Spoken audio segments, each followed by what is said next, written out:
నేను, నా కుటుంబం నిన్ను అలా కాదు, నిన్ను ఒక ప్రతినిధిగా ఏర్పరచుకున్నాడు, నిన్ను ఎన్నుకున్నాడు. నువ్వు అనేకుల నిమిత్తము ప్రార్థించేదానిగా ఉండాలి. అనేకులకు హెచ్చరిక పుత్రికగా నువ్వు ఉండాలి.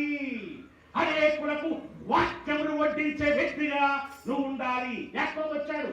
యాకోబు మీద దేవుడి ప్రణాళిక ఎందుకు ఉందంటే, యాకోబు మోసగాడైనప్పటికీ కూడా దేవుడు అంటే భయం కలిగిన వాడిగా ఉన్నాడు. హల్లెలూయా.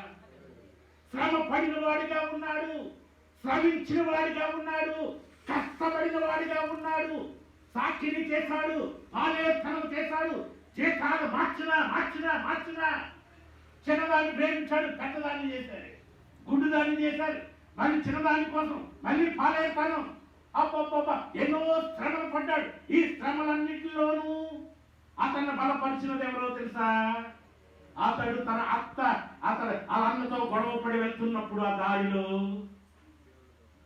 దారిలో ఒక రాడు పెట్టుకుని అతడు నిద్రపోతున్నప్పుడు పైనుండి కిందకి దేవదూతలు ఇక్కడ దేవుడు చూశాడు.